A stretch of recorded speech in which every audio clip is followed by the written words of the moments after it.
তার সাথে প্রায় 1 বছর 2-3 মাস পর দেখা হচ্ছে। খুব এক্সাইটেড ছিলাম তাকে দেখার জন্য বা কাকে দেখার জন্য। তোমরাও খুব এক্সাইটেড আছো, তো চলো সম্পূর্ণ ভিডিওটা শুরু করি। হ্যালো এভরিওয়ান, সবাই কেমন আছো? আশা করি অনেকই ভালো আছো।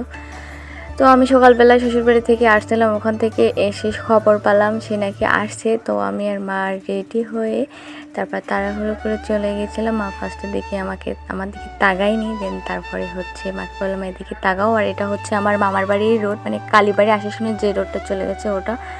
দেন ওখান থেকে যাওয়ার পরে আমরা একটা মিষ্টির দোকানে চলে গেলাম, মরিচচাপ মিষ্টি ভাণ্ডার। এখানে কিন্তু অনেক সুন্দর মিষ্টি, মানে আমরা যখনই যেখানে যাই না কেন, মানে আশা শুনি যে আত্মীয় বাড়ি যায় না কোনো, আমরা ওই দোকান থেকেই মিষ্টি নিয়ে যাই। অনেক সুন্দর মিষ্টি বানায়। আর এটা হচ্ছে তোমরা দেখেই বুঝতে পারছো যে এটা কোন ব্রিজ। এটা হচ্ছে মরিচচাপ ব্রিজ, এটা হচ্ছে নতুন, আর বিপরীত ছাইটা হচ্ছে পুরানো।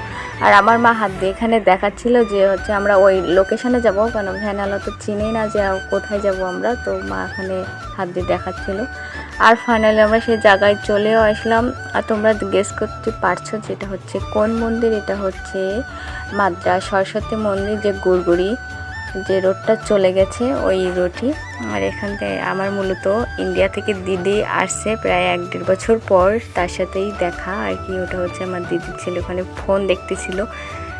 তো এত করে ডাকলাম, তো ডাকি শুনল না। তারপর আমরা গিয়েছিলাম, আয়োজন করেছিল হচ্ছে কাঁকড়ার ভোনা, তারপর মোচা দিয়ে কাঁকড়া, তারপর মাংস, লাস্টে ছিল কাঁকড়ার টক। মানে কাঁকড়ার টকই সব থেকে কিন্তু ভালোই লাগে। তো আমি হচ্ছে বিশেষ করে টকই খাই না। আর এখানে আমার মা দিদির ছেলে খেলা করছিল।